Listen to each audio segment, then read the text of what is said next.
and welcome to another video, and welcome actually to our first video for the Thomas Hardy read-along, and this is your introductory video for the first book.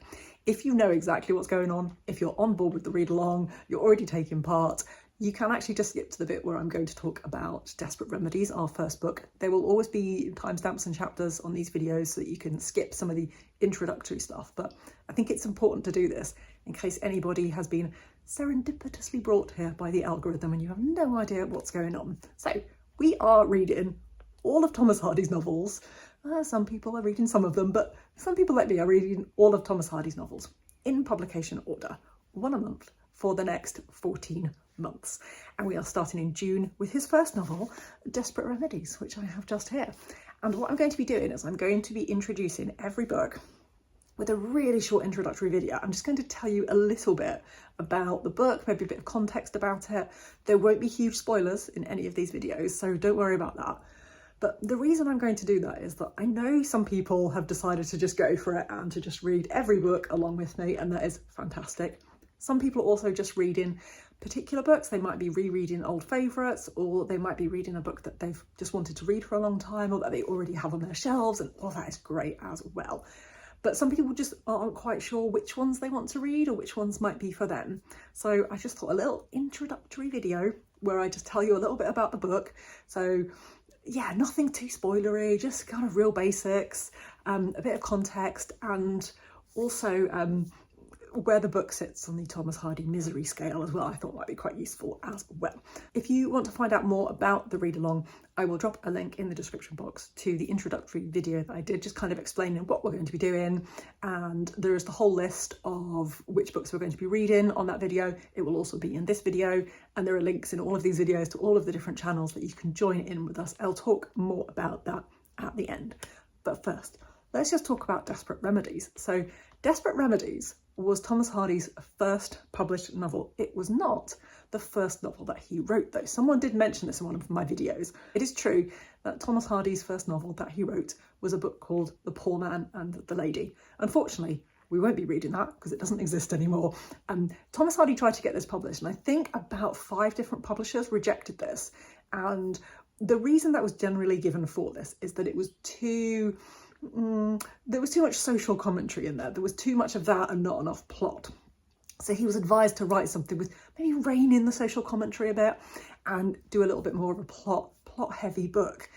And I think what we kind of think now is that a lot of the elements of The Poor Man and the Lady ended up in different short stories and in different novels, and there's also a poem called The Poor Man and the Lady. So a lot of stuff kind of ended up in that. But the actual novel itself, it no longer exists, so we can't read it. So we are reading Desperate Remedies, which is actually his first published novel. The first chapter of Desperate Remedies is set 30 years before the rest of the novel. And in fact, not all of the chapter is 30 years before. It kind of very quickly speeds up through time. But it tells us about someone called Ambrose Grey and a little bit about a lost love, someone that he loved, and for reasons, no spoilers, that love did not continue. And then the rest of the story is about his daughter, Cytherea Grey, and it just tells her story. The plot of this is often called a sensation novel. So if you've read any Wilkie Collins, if you're at all familiar with his kind of writing style, this will be quite similar. I think it'd be quite familiar to you because it's quite similar in a lot of ways to that kind of story. The plot itself features many different elements, such as marriage, death, blackmail, and lots of other things that I won't say because it will completely ruin the plot for you, and I don't want to ruin it, but that's all I'm going to tell you. It is a very overdramatic, very plot heavy. There is lots going on. It's like he just took the idea that he needed more plot, he came up with all of the plots, he threw them all at the novel, and that is what we have here. It is quite different. If you have read any other Thomas Hardy, this is quite different. It still has a lot of the hallmarks of Hardy that you would expect. There's still a bit of social commentary. There's still some beautiful sentences. There's still some very long, elaborate sentences which go on forever, and descriptions that just go on forever and are very detailed in that kind of Hardy way that you would expect. But there's way more plot in this book than I think probably any of his other novels. Now, in preparing for this video, I had to sort of think about what I wanted to say about it without actually saying anything. So I thought what I would do is look up some really early reviews, which I found. And these, I think, are great. One of the first printed reviews was in 1871, and it was in the Athenaeum, which was a very well-known, very well-respected journal. And it said that Desperate Remedies, and I think this is a great description of it, was a novel full of crimes, but that they were revealed step by step, and that the author, who was actually anonymous, so they didn't know who it was, that the author reveals the crimes with, and I quote, considerable artistic power. So I think you've got a kind of idea that it's full of crime, it's very well plotted, there's a lot going on, but like Thomas Hardy does it really, really well, I think is what they're saying here. It also noted the curious construction of the story, but also the exceedingly good characters. And I think that's one of the things that you get with Hardy, is that his characters and his characterization, the development of those characters is always brilliant. And this book has exceedingly good characters, according to the review. They did identify in that review a few faults, but mostly that was a coarseness in some expressions. So the way that he phrased things wasn't quite as perfect as I think we maybe come to expect from Hardy. So he's getting there, but not quite. Now, not all of the reviews of Desperate Remedies were particularly flattering. There was another review which was in The Spectator, which at that time, if you know what The Spectator is, it was much more well respected then as a kind of avenue for reviewing literary endeavours. But this second review was unimpressed with the plot. And I just want to read a couple of quotes. It said, "The story is disagreeable and not striking in any way, and sometimes clumsy." I wouldn't say it was disagreeable. I would disagree with that disagreeableness, but clumsy. I think it can be. I think it can be. The review does go on to explain the entire plot, so I'm not going to read that out to you, before finishing by saying, "But we have said enough to warn our readers against this book, and we hope to urge the author to write far better ones." So The Spectator did not want you to read Desperate Remedies, but I do, because I think it's really good fun. So I think what you're kind of getting from those reviews, and hopefully from what I'm saying, is that this is unlike any other Hardy book. It's a lot more plot heavy, there's a lot more going on. I think there's a lot more far-fetched plot and quite sensationalist and kind of over the top and gasp kind of thing. But the hallmarks of Hardy are still there. You've still got beautiful writing. There's so many of the early reviews that I read just sort of had this idea that, oh, this person, whoever it is a really great writer. They can definitely do better. And luckily he was given the opportunity to continue writing great books. One really interesting thing that I thought from the first review was that they were talking about how they couldn't work out the gender of the author because it was anonymous. They said that actually the way that the author has written the female characters is very well developed. They're very fleshed out. They're very realistic. But perhaps actually it's a man, just because of the way that some of the turns of phrase that are used from the mouths of these women, that perhaps this is a man, which they correctly guessed. But I think that's another sign that actually this book does what a lot of Hardy books do best, which is actually really brilliant female characters. The main character, specifically Cytherea, she's really, really great. So that's my little summary of a kind of spoiler-free what you can expect from Desperate Remedies if you would like to read it. The other thing that I kind of jokingly suggested I was going to do this, but then everyone seemed to like the idea of it, which was to give you a number on the misery scale of where this book sits. Now, Thomas Hardy is well known for writing miserable books. And I think that there is an impression that all of his books are really, really miserable and you're just going to have a terrible time with all of them. But I don't think that's true.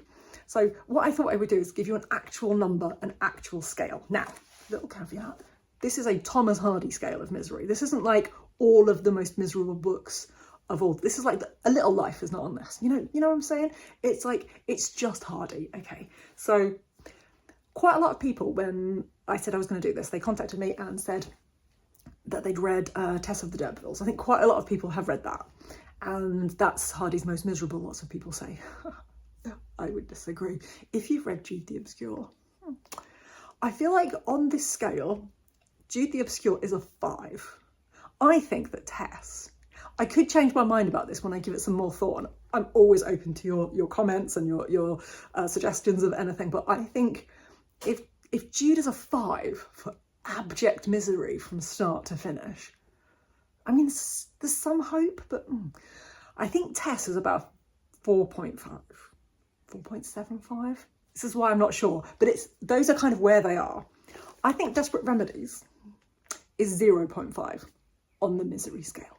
And like I said, I'm open to your suggestions, your further comments about this misery scale, but I think this is what you can expect from this. So if you've read Jude or Tess, or you're at all familiar with the plots, no spoilers here, if they're like at the absolute extreme end of 5 out of 5 for misery, Desperate Remedies 0.5, maybe 0.75. No, 0.5, let's go with 0.5. I think that's about where it sits. So 0.5 on the misery scale for Desperate Remedies. I don't think, as far as I know, that there have ever been any adaptations of this. If you are familiar with any adaptations, you can let me know in the comments. I don't think there were though. And I have actually never found a really good audiobook version of this.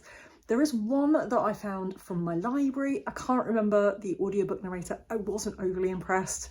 I don't think there are any outstanding ones.